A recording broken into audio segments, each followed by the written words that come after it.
Cinema అన్నయ్య produce చేశాడు కదా, దాని బిఫోర్ ఎలాంటి ట్రయల్స్ జరిగాయి, ఎటువంటి ఇన్సల్ట్స్ మీరు ఫేస్ చేశారు, ఏదైనా గుర్తున్నాయా ఏమన్నా? అంటే శ్రీకాంత్ నారాయణ డిఓపి ఉన్నాడండి. శ్రీకాంత్ నారాయణ రామ్ గోపాల్ వర్మ గారి డి ఫస్ట్ ఫిలిం అతనిది యాజ్ ఎ డిఓపి. నాకు మంచి ఫ్రెండ్.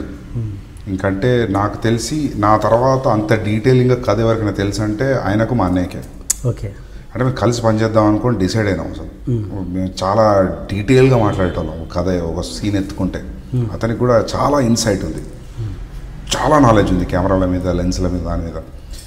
అయితే ఆయన నాకు హెల్ప్ చేసేవాడు వాళ్ళకి వీళ్ళకి చెప్పి కలిపేయడం కోసం. ఎందుకంటే నాకు అసలు కాంటాక్ట్స్ అనేటివి లేవు, నాకు జీరో కాంటాక్ట్స్. సో అతను ఏమైందంటే అతనే చేయాల్సింది, కానీ ఏమైందంటే అతను కొన్ని ఇంటర్నేషనల్ ప్రాజెక్ట్స్, క్రాస్ ఓవర్ ఫిల్మ్స్లో బిజీ అయిపోయాడు. And there is big money involved. ఇక మన ప్రొడక్షన్లో తక్కువ రెమ్యునరేషన్కి ఆయన మళ్ళీ లాక్కొచ్చి నాకు ఇష్టం లేక I said like Srikanth you be busy, మనం మళ్ళీ చూద్దాం ప్రస్తుతానికి ఇట్లా వెళ్ళిపోతా అని. సో ఒకటి ఏమైందంటే ఆయన చాలామందిని కల్పించాడు ప్రొడ్యూసర్స్ని. ఒకసారి నా కార్ పంచర్ అయింది. శ్రీకాంత్కి నా మీద ఫీలింగ్ ఏంటంటే ప్రపంచంలో ఎవడన్నా లేజీ ఫెలో ఉన్నాడు ఆఫ్టర్ బిగ్ లెబోస్కి అంటే ఈ సందీప్ గాడి అనే ఫీలింగ్ అయింది. ఆయనే బోరబొండ నుంచి అత్తాపూర్ వచ్చి నన్ను పిక్ చేసుకొని ఓ ప్రొడ్యూసర్ ఉన్నాడని చెప్పి కెఫే మెలాన్స్కి తీసుకొచ్చాడు. ఓకే. ఓ ప్రొడ్యూసర్ నీకు అదే అంటాడు, అతని దగ్గర డబ్బులు ఉన్నాయి, పెడతాడు, నీ గురించి చెప్పినా, నీ సినాప్సిస్ పంపినా, ఈజ్ ఎక్సైటెడ్ అని. పెద్ద ప్రొడ్యూసరా? He makes decent films. I don't want to take his like don't. So మేము కెఫే మెలాన్స్కి అలా ఎంటర్ అయ్యాం. ఆయన హడావిడిగా వెళ్తున్నాడు. వెళ్తుంటే డూడ్ అని చెప్పి పిలిస్తే అతను చెప్పాడు, డైరెక్టర్ వచ్చాడు, కథ కోసం రమ్మన్నావు కదా, ఎవరైనా టైం కదా అంటే, ఏ లిసన్ నాకు అర్జెంట్ ఒక కాల్ వచ్చింది, హ్యావ్ టు గో అని. ఇప్పుడు డైరెక్టర్ వచ్చిండు, నువ్వు ఎటు వెళ్తున్నావు అంటే, లే నాకు అర్జెంట్ ఉంది వెళ్తున్నా అంటే, మనోడికి అసలు పిచ్చ కోపం వచ్చింది.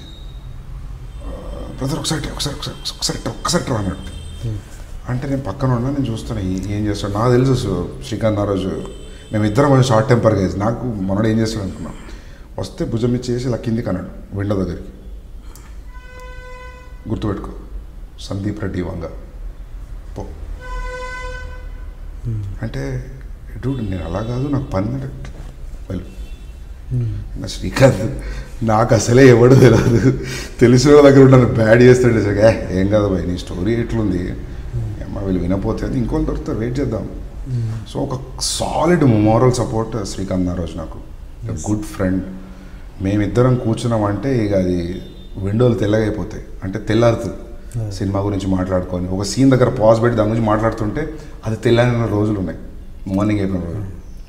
So that way he's one guy who was like a moral support. అంటే అరే నువ్వు చేసేది కరెక్టే అని స్ట్రాంగ్గా నమ్మిన వ్యక్తి ఫస్ట్ నుండి. సో నెక్స్ట్ సినిమాకి Srikanth camera? Yeah, why not, definitely. But ఆయన international project, this big money involved. So friend Satyendra garu, ఆయన గురించి నాకు చాలామంది తెలియదు, నాకు తెలియదు, బట్ తెలుసుకోవాలని ఇంట్రెస్ట్ కొద్దిగా అడుగుతున్నాను. ఏంటి ఆయన మీ రిలేషన్, ఎలాంటి relation? Satyendra is almost like a teacher. ఒక అంటే టీచర్ అనే వర్డ్ నాకు ఇష్టం ఉండదు, but I would say that Satyendra నాకు కలవకపోతే నా లైఫ్లో ఏదో నాలో ఒక డిఫరెన్స్ ఉండేది. ఏం డిఫరెన్స్ అనేది కూడా నాకు తెలియదు. అంటే నేను అలాంటి కాబట్టి నేను అతన్ని కనెక్ట్ అయ్యానా, లేకపోతే అతను నా లైఫ్లో వచ్చిన మళ్ళీ ఇలా అయ్యానా అనేది ఇట్స్ ఎ వెరీ ఉన్నీస్ బీస్ కైండ్ ఆఫ్ ఏ థింగ్ అది. ఎందుకంటే ఇప్పుడు నాకు సత్యేంద్ర కాలేజీలో చెప్పింది ఒక్కొక్కసారి 30 ఏళ్ళ తర్వాత గుర్తొస్తుంది ఇప్పుడు మళ్ళీ అని. ఇప్పుడు అర్థం అవుతుంది కదా, అది చెప్పింది అప్పుడు నాకు గుర్తుండిపోయింది, కానీ ఐ డోంట్ అండర్స్టాండ్. సడన్గా నాకు ఇప్పుడు ఎదుగుతుంది బల్బు.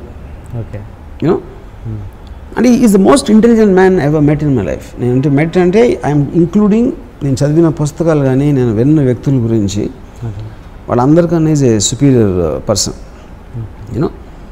సో తను మాట్లాడే లాజిక్, తనకున్న రేషనల్ థింకింగ్, తనకున్న నాలెడ్జ్, ఇంక్లూడింగ్ సినిమా, అలాంటి మనిషిని నేను ఎప్పుడు చూడలేదు. సో ఆటోమేటిక్గా నేను అంటే నేను అసలు ఎవరికి ఇంటిమిడేట్ అవ్వను. I always intimidate people. But Satyendra దగ్గర నాకు ఒక ఇది ఉండేది, అంటే ఒక ఆల్మోస్ట్ ఒక ప్రెషర్ ఫీల్ అయ్యండి. అంటే తను ఇంప్రెస్ చేయాలి, లేకపోతే నేను అంటే తను ఏమన్నా అనుకుంటాడా అంటే నన్ను ఎదవనుకుంటాడా ఇలా చెప్తే అని, అంటే కంటిన్యూస్గా తన ఎండార్స్మెంట్ కోసం ట్రై చేసేవాడిని. తనతో ఉన్న పరిచయం ఉన్నాను. అప్పుడు అంత ఇంటిమిడేషను నా లైఫ్లో ఎప్పుడు ఎవరితో ఫీల్ అవ్వలేను. ఇప్పటికీ టచ్లో ఉంటారా మీరు? Very rare. ఎక్కడండి ఇప్పుడు ఆయన ఉండేది? ఇక్కడ ఆయన ఇప్పుడు విజయవాడలో ఈజ్ ఇంజనీరింగ్ కాలేజ్లో ప్రొఫెసర్. అది అంతా మీకు ఇంపాక్ట్ క్రియేట్ చేసిన రిలేషన్లో మీకు గుర్తున్న ఇన్సిడెంట్స్ చెప్పండి ఏదైనా, మీకు ఆయనకు మధ్య జరిగింది అంత ఇంపాక్ట్ క్రియేట్ చేసి. అంటే రామ్ గోపాల్ వర్మ గారికి ఇంపాక్ట్ వచ్చిందంటే అది మామూలు విషయం కాదుగా, అదేంటి అని.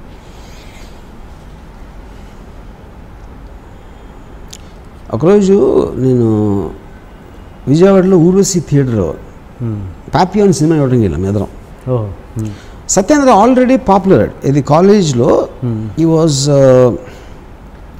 చాలా ఎక్స్ట్రాడినరీ ఇంటెలిజెంట్ అనేది లెక్చరర్స్లో కానీ స్టాఫ్లో కానీ ఉండేది, ఆ రెప్యుటేషన్ ఉండేది.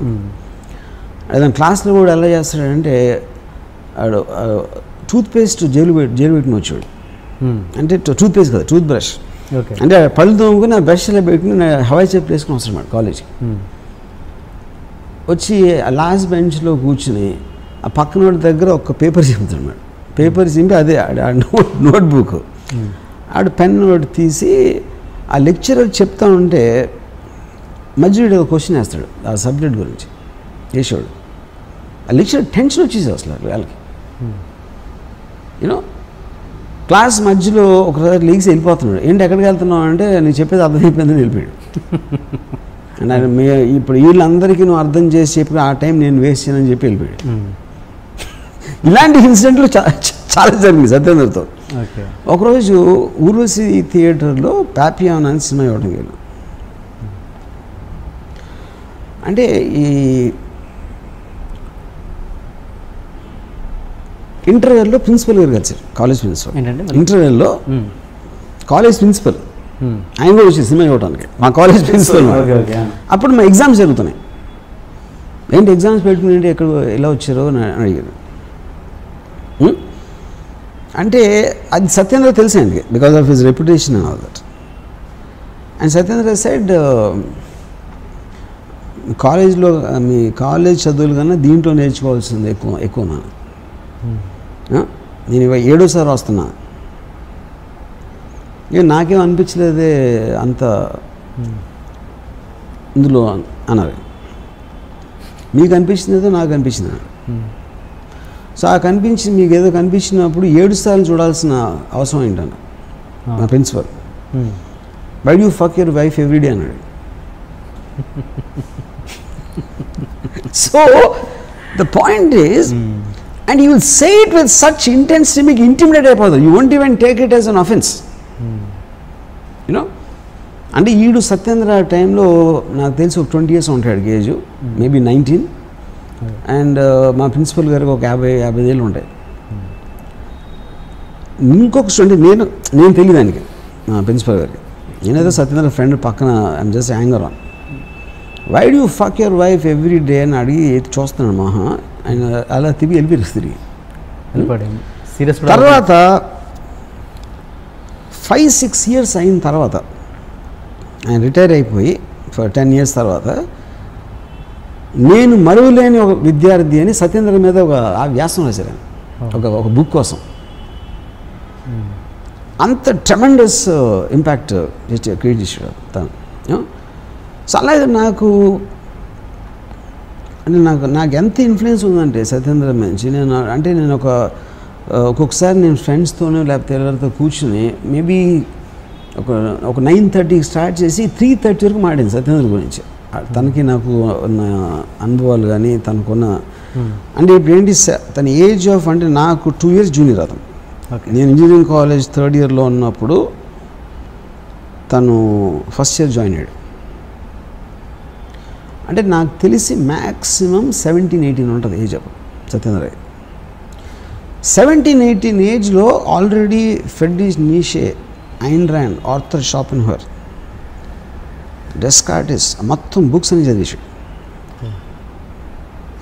ఇంగ్లీష్ నాలెడ్జ్ తనకి ఆ టైంలో ఉన్నది ఇన్ని సంవత్సరాల తర్వాత నేను ఇంతవరకు ఎవరిని చూడలేదు. చాలామంది నా ఇంగ్లీష్ గొప్పగా అనుకుంటారు. నేను సత్యేంద్ర ఉండి ఇంగ్లీష్ మాట్లాడలేను, నాకు భయం వేస్తుంది అర్థం మాట్లాడటం.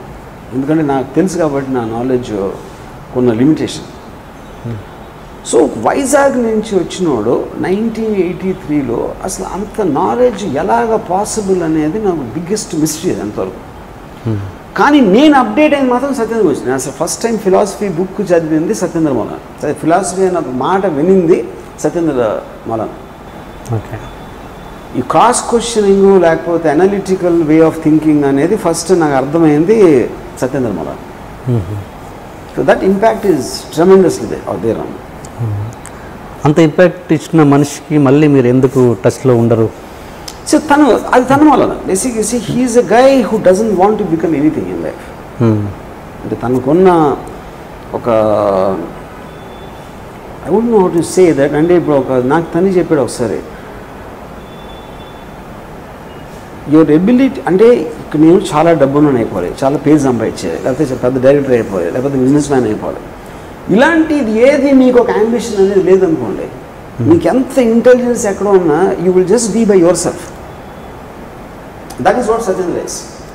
తనకి అంబిషన్ లేదు. అంటే మనం ఏంటంటే అంబిషన్ తోటే మనం సక్సెస్ మెజర్ చేస్తాం.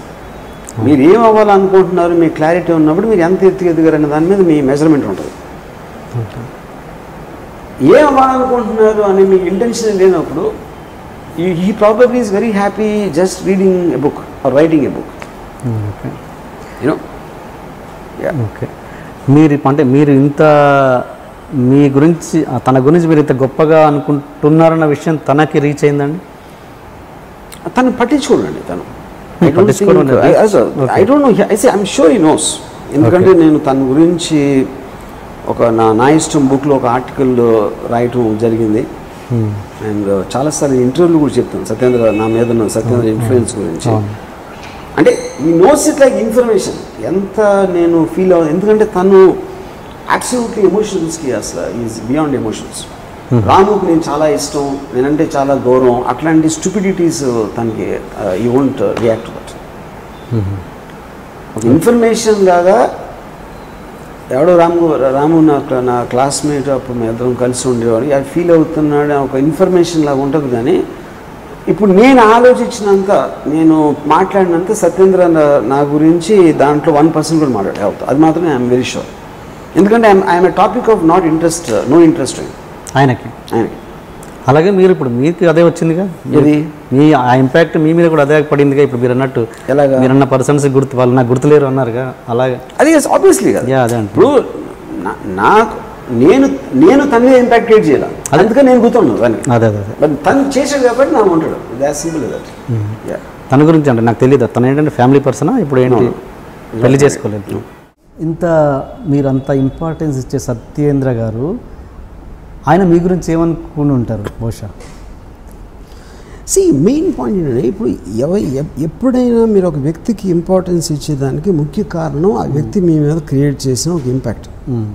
దాని మూలాన మీరు గుర్తుండిపోతారు, ఒక మనిషి గుర్తుండిపోతారు మీకు. సత్యేంద్ర నా మీద చేశాడు కానీ నేను సత్యేంద్ర మీద చేయలే. సత్యేంద్ర నా గురించి గొప్పగా చెప్పడానికి నేను చెప్పిన ఒక తెలివైన మాట, లేకపోతే ఒక బుక్కో, లేకపోతే వాడికి ఒక బతికే లైఫ్ స్టైల్ గురించి ఎక్స్ప్లెయిన్ చేయడానికి నేను ఎప్పుడు చేయలేదు, నేను విన్నా.